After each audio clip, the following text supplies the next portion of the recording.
अस्सलाम वालेकुम वरहमतुल्लाहि वबरकातुहू।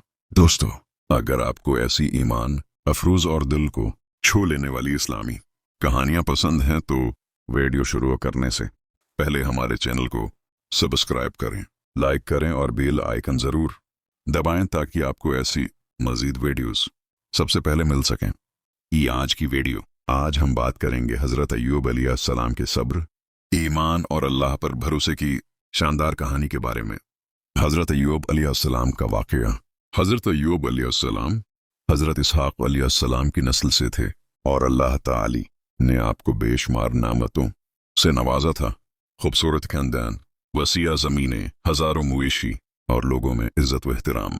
मगर फिर एक दिन अल्लाह ताली ने आपको आजमाइश में डाल दिया। आपके तमाम मवेशी मर गए, ज़मीनें तबाह हो गईं, घर बर्बाद हो गया और आपके बच्चे भी एक हादसे में दुनिया से रुखसत हो गए। फिर आपकी जिस्म पर बीमारी आ गई, ऐसी कि गोश्त जिस्म से गलने लगा।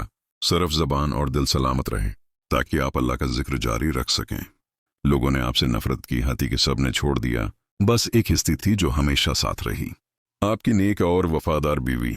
वो आपकी खिदमत करती रहीं, आपके लिए दुआ करती रहीं और आपको तसल्ली देती रहें कि अल्लाह सब्र करने वालों के साथ है। हज़रत अय्यूब अलैहिस्सलाम ने कभी शिकायत नहीं की, बल्कि हर लम्हा फरमाया, अल्लाह ने दिया था, अल्लाह ने ले लिया, मेरा रब बेहतरीन है। सालों तक ये आजमाइश जारी रही, लेकिन हज़रत अय्यूब अलैहिस्सलाम का ईमान मुतज़लज़ल न हुआ। फिर एक दिन अल्लाह ताली ने उनकी दुआ कबूल फरमाई। कुरान में है कि अल्लाह ने फरमाया, अपना पाँव ज़मीन पर मारो, ये है ठंडा पानी नहाने और पीने के लिए। जैसे ही आपने ऐसा किया, एक चश्मा फूट पड़ा और जब आपने उससे गसल किया और पिया, आपका बदन बिल्कुल तंदुरुस्त हो गया। अल्लाह ने आपकी जवानी, माल, औलाद सब कुछ वापस अता फरमाया। सबक। हज़रत अय्यूब अलैहिस्सलाम हमें ये सिखाते हैं कि ज़िंदगी की हर आजमाइश में सब्र, शुक्र और अल्लाह पर भरोसा ही कामयाबी की कंजी है।